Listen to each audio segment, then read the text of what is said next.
Good morning. It's Captain Ken Young. This is Compassion in Las Vegas, the podcast.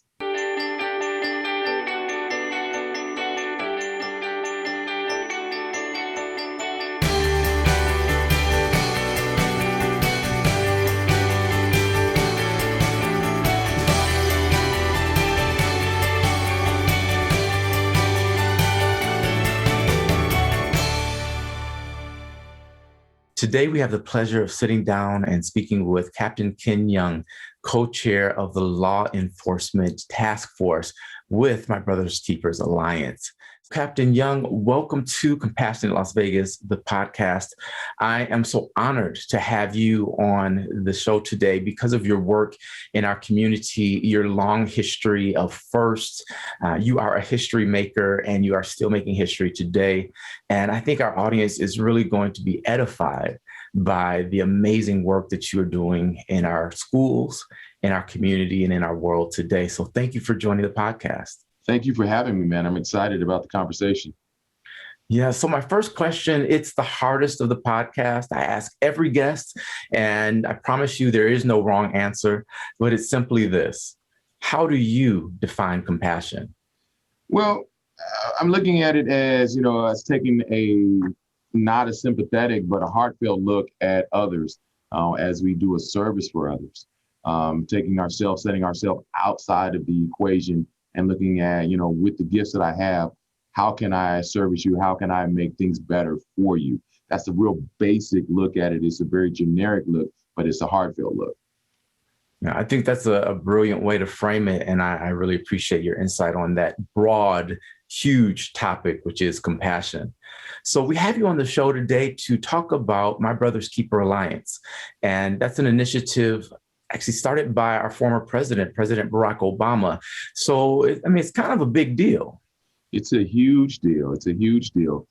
Started back in 2014. It was introduced across the country. Las Vegas took a look at it. We weren't really ready for it at that time. We took another look at 2017 and things have just skyrocketed from there. We've done some wonderful things over the last several years. And what is your role within the organization? I'm one of the co-chairs for the Law Enforcement Task Force. Okay, awesome. So that means you play a hand in a lot of how this organization or alliance is operating within our city. Yes, as I tell young people, I'm at the table. So when a lot of the conversations are being had about how we're going to move forward and dealing with some of the issues that plague us as a community, I'm at the table and I'm involved in those conversations. Yeah. And we definitely have a lot of challenges here in Las Vegas, being the fifth largest school district in the nation. And right now, of course, with COVID having impacted us in the way it has, there are certainly a lot of issues to address. What does My Brother's Keeper Alliance focus in on primarily? Well, one of the things specifically for schools, about 3 years ago, at the end of one of our conferences, we came across a wonderful idea. It's now called the School Justice Partnership. Often in our careers, as law enforcement, as adults, as site administrators, teachers, we go, I wish I could have helped that kid, or I wish that we didn't have to punish them to this extent because we didn't have any other options. The School Justice Partnership, what it did was it allowed us to look at layers of ways of correcting a kid, not so much just discipline. A lot of times these kids, they didn't need discipline. They needed some new direction. So this allows now that kids can be handled from sometimes just the lowest, whether I'm just talking to them, giving them counseling. It's not always taking them before the magistrate, taking them to jail automatically. So for law enforcement, it gave us some extra tools. Yeah. Now, I want this conversation to center around the progress that is being made. I hear so often that nothing has changed. It's just like the 1960s and, nothing's getting better, but a lot of things are getting better. So that's where I want to focus in on. But before we get there, we need to set a baseline and create kind of a context for why this organization even exists. So could you share with us some of the challenges in the school system today, particularly around inequity among students of color? Okay, I'll kind of look at as it relates to law enforcement, and it's happening across the country, not just here. You look at the disproportionality of our young men of color Black and brown kids that are placed in our juvenile detention centers, a lot of times for what we consider low-level crimes. A kid is acting out in school, a kid has a pushing match, and often they end up in our juvenile system. So we started looking at the numbers, and there was definitely an imbalance as it related to, kids of color being taken into our facilities, especially our young men.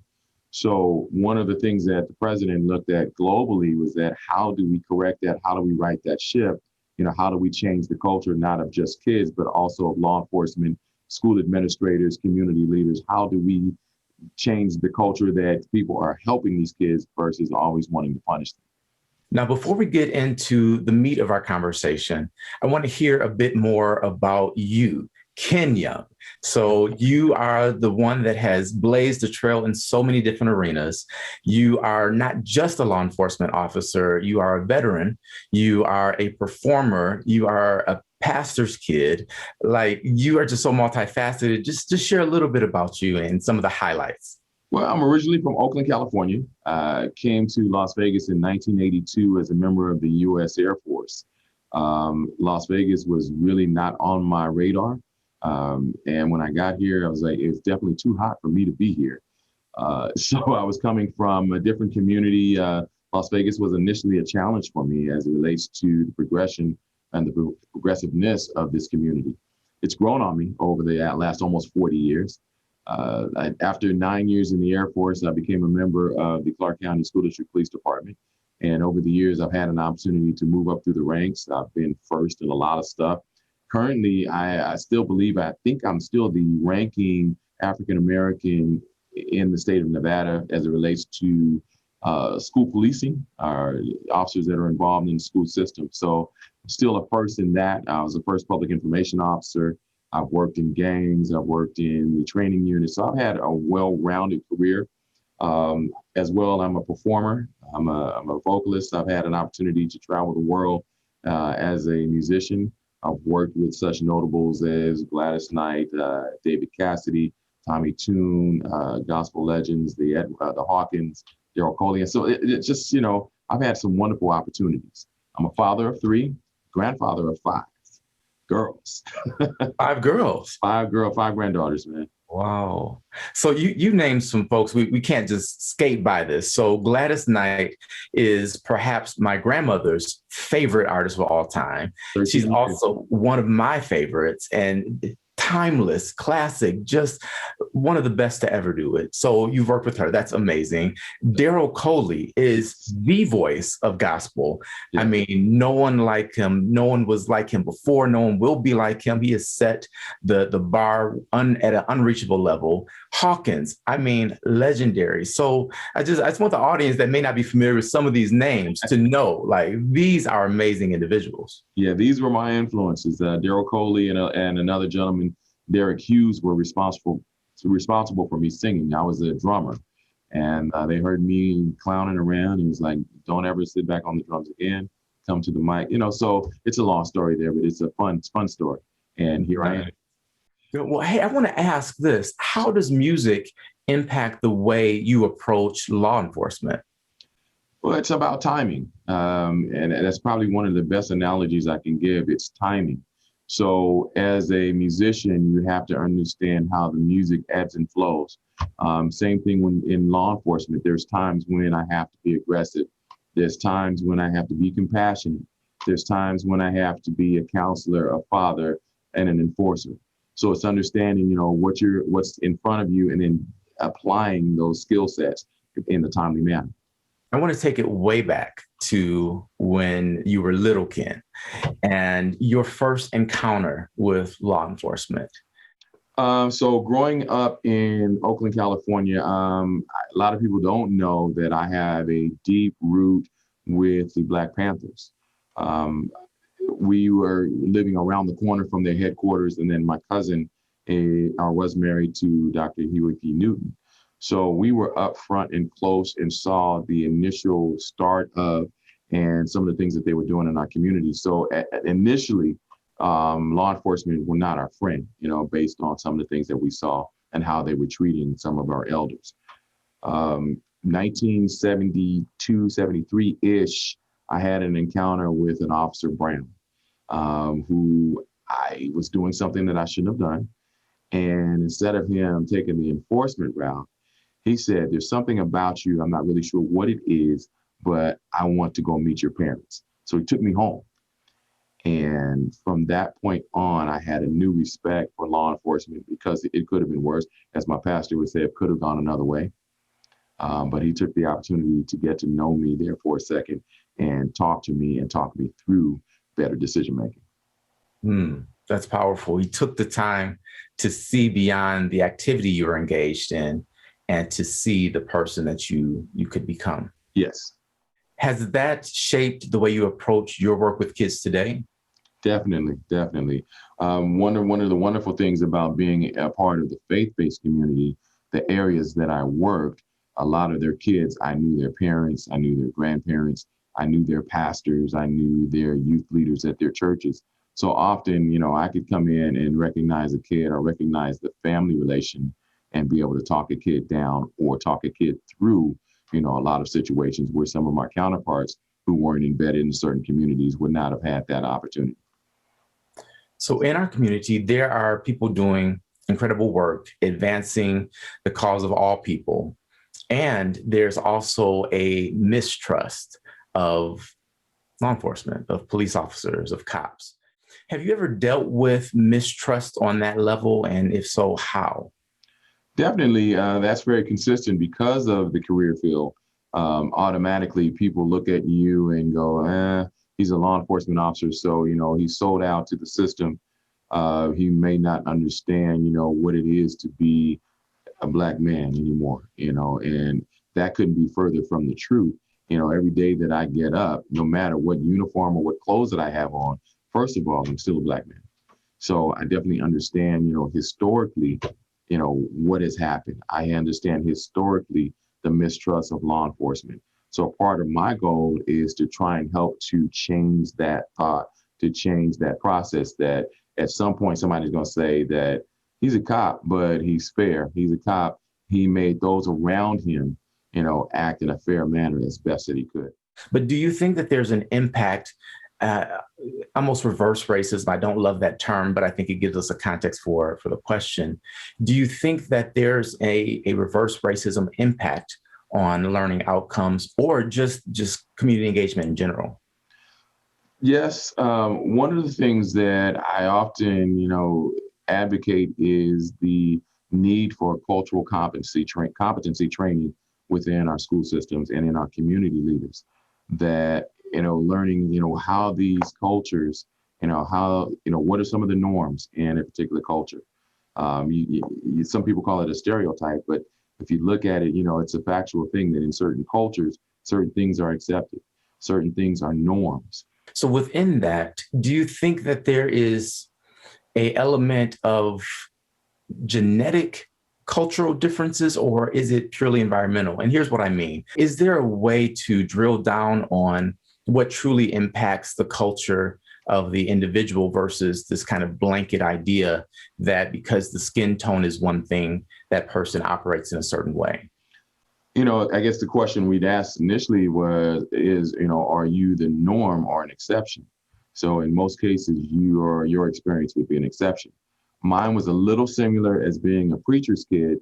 We weren't supposed to do or say or, use certain languages, so my brothers and sisters and I, we had to learn how to curse, which is a whole story within itself.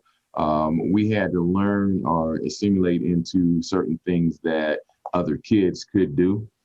But the expectation was that because I was a preacher's kid, that I had to act a certain way.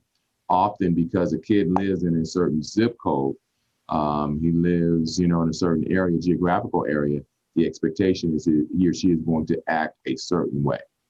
And that's because as a community, globally, we've been conditioned to look at the person's environment and not them as an individual. And how has COVID impacted that? Because I know you can't be physically present. I know we're going back soon, but since you're not physically present, how has that changed the way you do your job? Well, we switched over to the humanitarian efforts. That's what our mission became over the last year.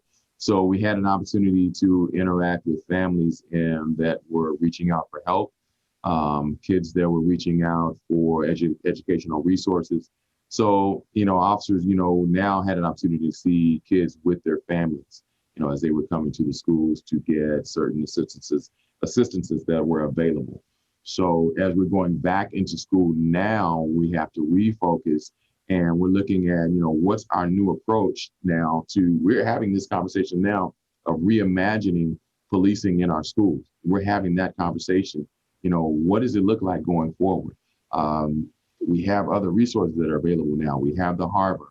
We have the School Justice Partnership. So we're working more with site administrators and saying, hey, let's figure out how to keep these kids in school. Let's figure out how to keep little Will from making these bad decisions so that he can become a productive citizen. That's amazing. I'm glad to hear that. And reimagine is one of my favorite words right now, because with everything changing, like we don't have a choice. We have to reimagine from A to Z what we're doing. So that's exciting to hear. I want to return just really quickly to the subject of racism, and then we'll move forward with My Brother's Keepers Alliance. And so with your personal experience, have you experienced anything along the lines of internalized racism? Or I could ask it a different way. How has internalized racism impacted the way you came up in law enforcement and the way that you operate now with this new mentorship program? Well, I definitely have experienced it. Where, internally and externally, coming up, I came into at that time what they called the good old boy system. So, there was an expectation that I had to work harder, to promote. I had to ensure that my work was that much better than my counterparts. When we were going out to provide services, often there was an expectation that I don't want that particular officer to talk to my kid. I don't want that particular officer to put his hands on me. Where I come from, we don't allow people like him to touch us or to talk to us. So we've dealt with that kind of stuff. Starting back in '91, it was still prevalent here in Nevada. Internally, it's like there was only a certain group of officers that were going to promote. There was only a certain group of officers that could work certain areas of town. So I've had to deal with those types of things. How does that feel? And I know that that's kind of like a fluffy question on the surface, but I want to go deeper than that. How does that feel when you know that is occurring or has occurred? You have two choices. You can get angry, or you can push forward and succeed and prove them wrong. And I chose the latter. There are times when I was angry. But that anger, as my parents would say, let that fuel, your forward progress. Yeah. What makes you angry today? Watching people now, some of my younger officers, younger counterparts, when they refuse to see where we're headed as the world is changing. Law enforcement used to be only about hook, book, let's get some stats. Now the stats are changing. It's like, how many kids can we help? And so often it's really discouraging to see when officers don't understand that this is where we're headed. Let's look at our stats of how many kids are going to come back 10 years later and say, hey, thanks for not arresting me. I am now the CEO of X, Y, and Z. I am now a proud business owner of this, or I'm a father, I have kids. That to me is like some of the biggest successes that we have. It's always heartfelt to me when I see these kids in the mall. They're adults now, they're business owners, they're parents, and they're doing some great things. Yeah, I'm at that in-between age now where my former teachers are seeing what I've become.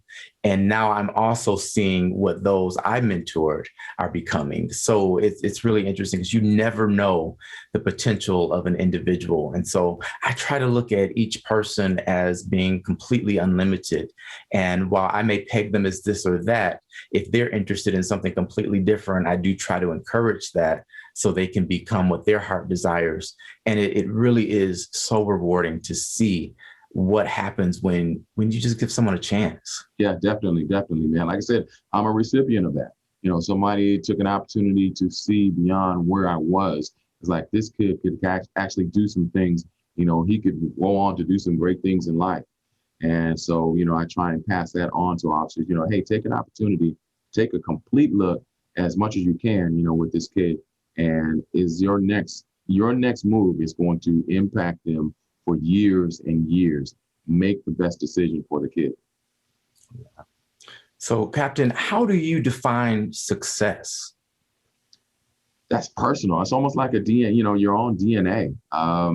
I try and tell my kids, set some goals, get to that particular point. Once you've gotten there, then, what's your next move? Success is not defined by money. It's not defined by possessions. Basically, it's a state of mind. It's a state of being. Do you feel comfortable in your skin based on the things that you're doing, the decisions that you're making on a daily basis? Is your presence making a difference by every environment that you touch? For me, that's success. I like that. So what I did not hear was a certain dollar value in the bank. No. So I know some very rich, wealthy folks that are miserable. The money didn't make them happy. It made them miserable. I would like to have the money, but that's not success for me. Mm-hmm. What is the thing you value most? Right now, it's respect. For me having respect for the individuals that I come in contact with, people having integrity in their walk, their talk, those things are huge for me. That's currency for me, that we respect each other and that we treat each other with respect. Yeah, respect is a big deal. And I think respect is also kind of the other side of the coin of trust.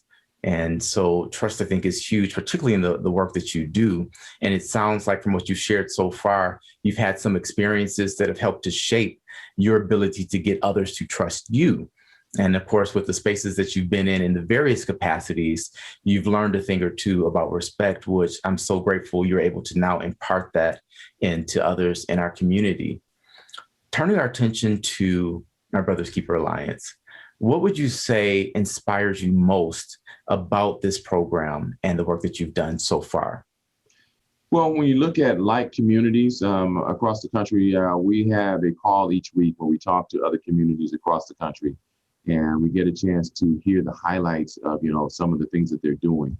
Over the last several years, I've met some wonderful people that look like me that are doing some great things in communities like I live in. I guess one of the highlights, we had an opportunity to go to my city, Oakland, California, for My Brother's Keeper conference. And we took a group of students, and the aha moment was when they got there and they saw some brothers that were slightly older than them, younger than me, that were CEOs. They were in charge, and they were doing some great things. They were doing some things that were global. They were doing some things that were impacting their communities locally. Some of them were doing well financially. And seeing these young men go, oh man, that could be me. He looks just like me. So that was a great aha moment. When we started looking at what's going on in our law enforcement communities here locally, us making some changes, getting people to sit down at the table to talk about some of the biases and the racism that's going on, not just in law enforcement, but across the communities. So those are some of the highlights for me, when I look at it, and what we were able to do within the schools, to change the ideology that not all kids are, if we're hammers, not all kids are nails. So, how do we change that? I'm taking that from my buddy, Jack Martin. How do we change, that narrative that we can actually help these kids that, they're going to be future great citizens? What I just heard in that is sometimes we have to be able to see a thing in order to aspire to it or to know it's possible for us. So that's one of the reasons I, of course, wanted to dive into the other facets of who you are, because, I just don't picture, the singing police officer. It's not a common thing. So Google me, man. No. But it's absolutely awesome.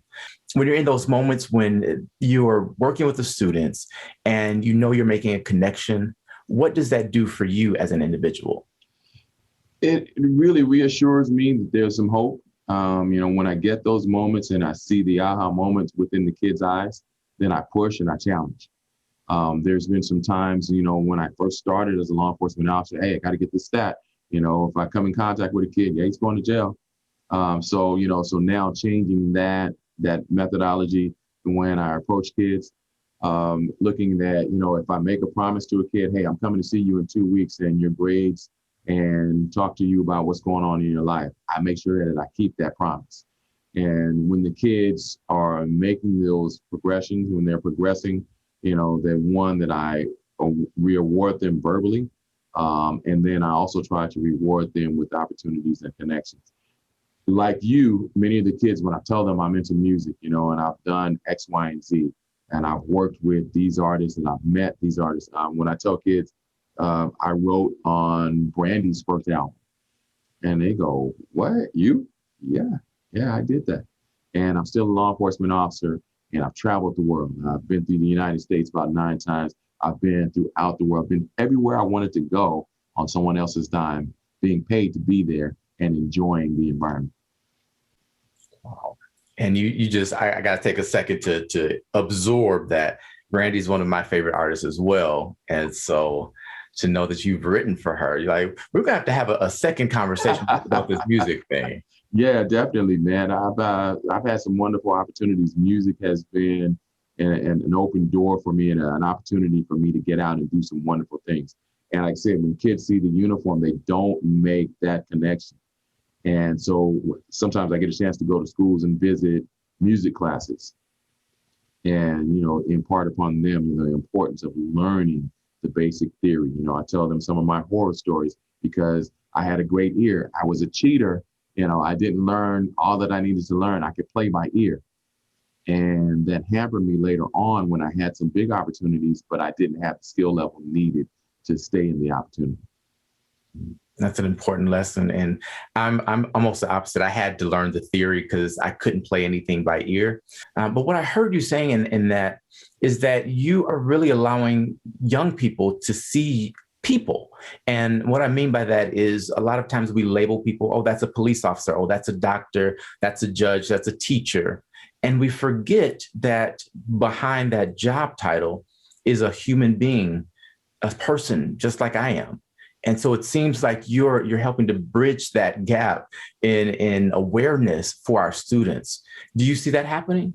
Yeah, definitely. And I'll keep it 100. There are some times when I can be that other guy. I can be that guy. I can be that jerk. There are those times. But, like I said, I really try to make sure that that's not always my first approach. That's my final approach. If I've used all the tricks in my bag, all of my different approaches to a kid and they still refuse, and they're still going to, say that I'm going to do what I plan to do, whether it be physical, whether it be harming themselves, then I have to become that other guy. So I want to make sure that I'm not putting up a fantasy that, no, I'd never do that. No. There are multifacets to who I am as an officer. I try and stay on the side of let's communicate. Let me show you a better representative of law enforcement. In those times when you have to get more aggressive and take a different approach, when you circle back to those individuals, what do you hear from them? 90%, 95% of the kids are the adults that I've ever had to deal with. When I see them again, it's not a bad encounter. Now, there are some that, when I see them, it's not good. I've had some of those as well. Yeah. And how does that weigh on you as an individual? Well, it keeps me on my toes, especially if I'm out and about with my family. So it keeps me on my toes. So that's one of the things that I always said, that I want to be able to move around in my community without fear. So because of my approach, I've been able to do that. Mm. I like the way you phrase that, move about in my community without fear. And there are so many layers that I've just kind of read into that. Yeah. But one of the things that I really try to advocate for is big picture solutions. So, for example, when we deal with the subject of homelessness, recently, I think it's the episode before yours or maybe a couple before, but we talked about anti-homeless architecture. And the guest said, why are we fighting to get people to be able to sleep on on benches instead of fighting to get them housed. And so that's kind of what I'm hearing in your statement there is, we have issues, we have problems that are happening, but let's make sure that the main thing stays the main thing. Definitely, and we have, as it relates to homelessness, we have so many kids that are dealing with that, whether their parents are living in a weekly, whether they are living in their cars. You never know, what a kid is dealing with, until you actually sit down and talk with them. I admire the kids that can overcome that on a daily basis and come in and let that education be their fuel for their future. These are the kids a lot of times that are coming in, they're studying, they're working hard. It says, look, I'm going to go to school so at some point I can come back and get my family out of this situation, whether it be through sports, academics, whatever. That's fueling them for their future. Yeah. What is your vision for the future? What is your 1,000-year vision? Oh my God, my 1,000-year vision. That I can look back and say that I was able to help some kids or some young people to reevaluate their current position and put them on a path to future success. That Ken Young was able to help some kids. He gave opportunities. One of the things, coming up, like say playing around with Daryl Coley was, he said, hey, when you get the opportunity, you make sure that you help someone else. Same thing with some individuals here locally, like, hey, when you get the opportunity, you pass on the gift that I just gave you. So I want to be able to look back and hope that those opportunities, those gifts are helping somebody 1,000 years later, 100 years later, heck, 1 or 2 days later. That's beautiful. So with the Alliance, there are 3 components. You, of course, are part of the law enforcement. You're the co-chair there, but there's also community engagement. And is it educational equity? Is that the third branch? Yes. What are some of the successes that are happening? What progress have you seen in all arenas so far? Well, we work collaboratively. So when we look at the school justice partnership, that was a collaborative effort from all entities.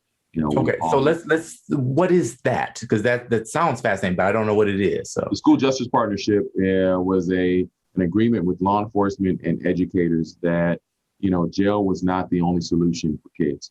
The court system was not the only solution. So let's look at I'll use you. Will keeps having these violent outbursts in class. By the letter of the law, we could give him a citation. We could actually take him to jail. What else can we do with him? So we're looking at the multi-tiered, approach where let's sit down and talk with them. Is there counseling available?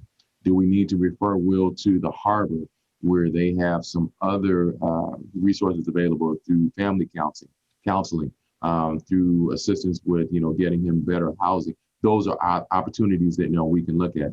So the School Justice Partnership said, instead of automatically taking these kids into the judicial system, let's look at what other opportunities are available.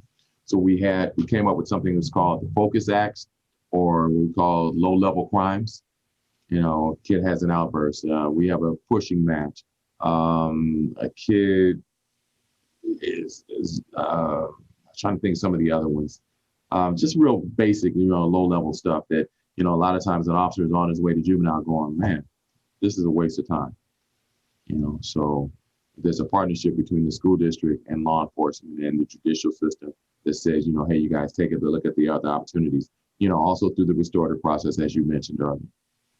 Got you. Thank you for sharing that, because I didn't know quite what it meant. I figured it was something along those lines, but thank you for making that more clear. And is this something that's happening district-wide, or is it just being piloted in certain schools? No, it's district-wide. We came around in 2018 is when we started that process, and through a series of sit-down meetings, talking with the administrators, talking with the local judicial system, we were able to get that into the school system. So across the board now, that's something that's being employed. And we've seen a reduction in numbers in our students being taken into the juvenile system, somewhere around between 28 and 30%, Wow. down as it relates to our kids of color, especially. Mm-hmm. And with that, what is the difference as far as the rate of justice involved youth for students of color versus their white counterparts? I don't have those numbers in front of me, but I can tell you there was a very large imbalance. I'll be honest and tell you that it was, alarming when you looked at the numbers that, hey, wait a minute, that, why are so many African American, and so many Hispanic kids been taken in where their white counterparts are not?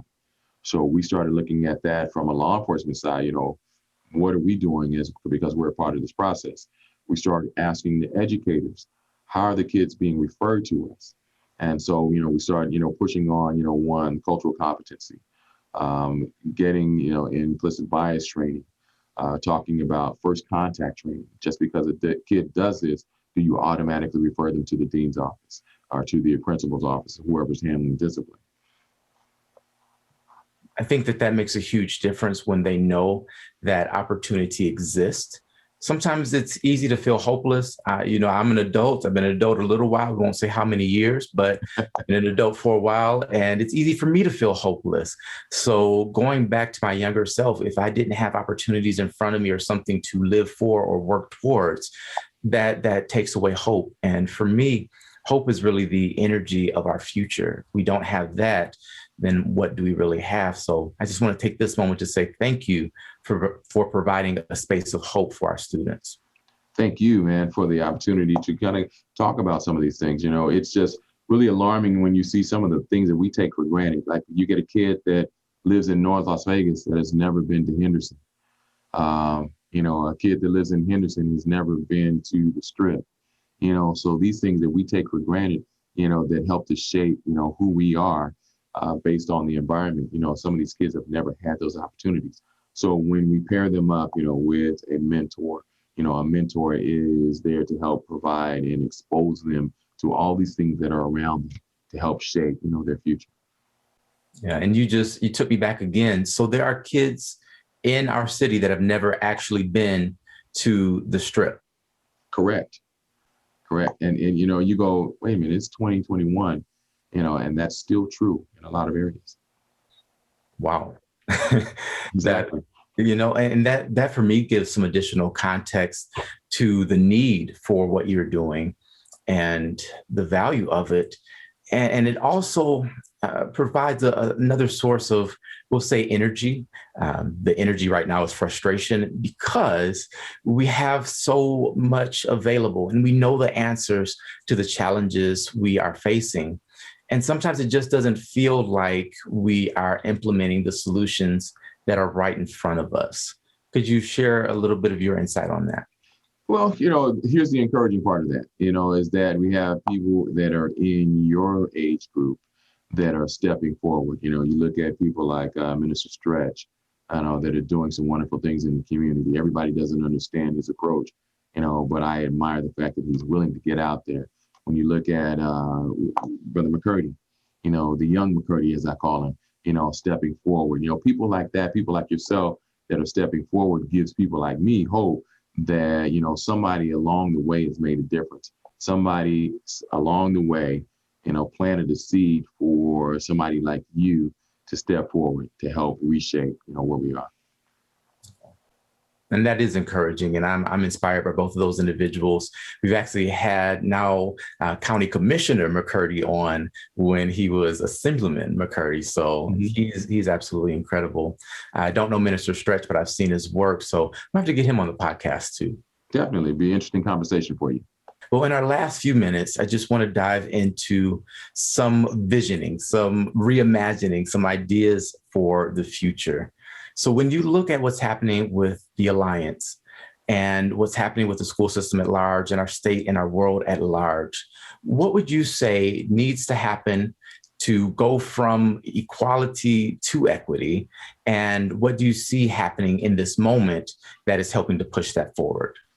One of the big pushes for us is getting our communities more involved, getting them at the table, breaking down some of those barriers of mistrust for the city and county entities, law enforcement, that, basically we're only here to come tell you what you need to do versus listening to what you need. So that's one of the big barriers, getting our community leaders to the table. The second portion of that is getting our young people to the table. I'm really happy to see what's going on with our NAACP on what's going on over there where they're getting young people involved. While we have also some of our youth empowerment entities within my brother's keeper that are doing some things, getting some of the young people to the table, sitting down and not talking to them, but listening to them as to, this is what we deal with on a daily basis. This is what we need. So how do we get them those resources to help them make them successful? How do we make them accountable, to those things, that says, if you're going to get this, how are you going to get there? And how do I make sure that you remain accountable to get to that particular space? You mentioned working with the students in that way, and you sent me back to hearing as a child, you don't know what being sad is. You don't know what hard is. And so when we're dealing with this mental health aspect, because that's really what you're talking about, being heard is a huge mental health practice, just being able to be listened to. Do you also work with parents and help them to understand that aspect? We try when we get those opportunities, yes.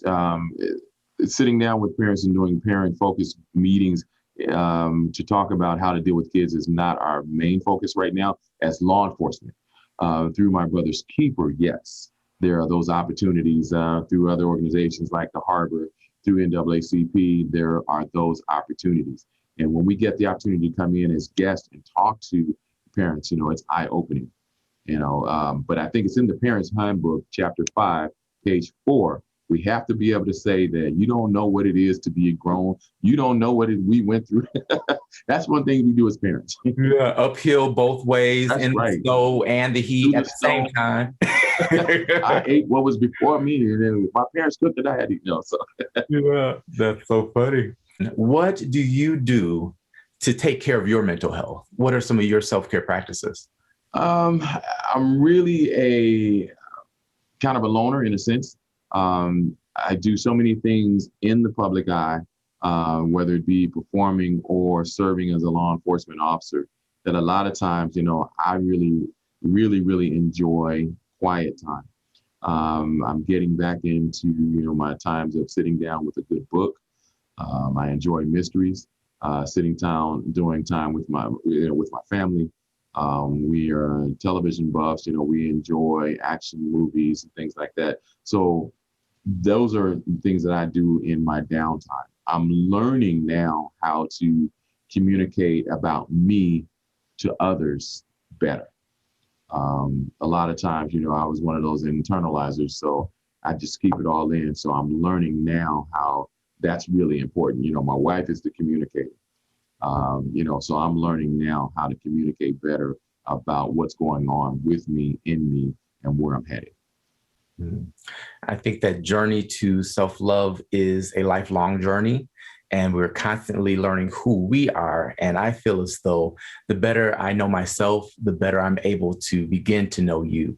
So I'm really appreciative of you sharing that as an aspect of self-care.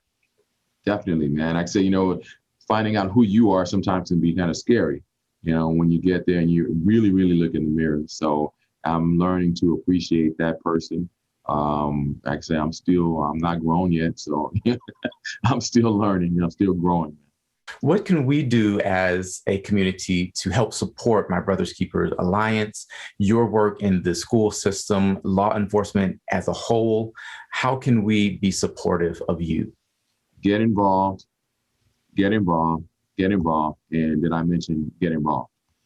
That's the biggest thing. It's easy to sit on the sidelines and go, that's some crap, or, that's, I don't have time for that, or, they're not really in the community, or they're not of the community, they're not from. It's easy to sit back and throw rocks, so we say, hey, come to the table. Let's sit down, give us your perspective from your lens. What are we missing? So we're not above that. That's how we learn. To close us out, I'd like to ask you to finish a few sentences. I'll just give you a few words to start the sentence and you finish it out. What matters most is? Respect. Respect across the board. In any and all things, respect is the key. What makes life worth living is? Seeing people succeed, seeing the aha moments, living in the aha moments. I reimagine Las Vegas as? becoming a leading city as it relates to child advocacy, assisting our kids getting through the minutia of becoming teenagers, getting beyond that point, us taking mental health seriously, that we become the leaders, in the country as to how we're dealing with mental health. And then hopefully we come with some solutions for our homelessness problem. Last one. Uh-oh. I'm here because I still have some things to do. The master's not done with me yet. There's still some things for me to accomplish, still some opportunities, for me, and then for me to open the door for some others. So I still got some stuff to do. Captain Ken Young, thank you for joining us today as the co-chair of the My Brother's Keepers Alliance, captain for the CCSD, law enforcement, and all of these other amazing things that we have to do a part 2, 3, 4 on to talk about. It has truly been a pleasure. Please and stay in touch with us because we do want to support the work and amplify these great things. I think we've just scratched the surface of the progress that is being made. And I know that you're working hard to keep that momentum going. Is there any last thing that you just want to leave with our audience today? Just, man, thankful for the opportunities. Like I say, get involved. Like I said, if you want to, come and see what we're doing or be a part of change, get to the table. There's enough for all of us to do. We don't have it all right, but we have the hearts that we want to make things better. So, come and be a part of what we're doing. Come join us. Come link up with us. Let's go arm in arm, as we walk into the future. And we can leave it there. That's it, man. Coming up on Compassionate Las Vegas, the podcast. Somebody sent me a video of it, and I was, first of all, like, I know that person and I know the valuable stuff they had in there. And it was just like horrible that they lost their stuff. That was the big thing. We had plans to build more. And I knew like people would be a little devastated by this.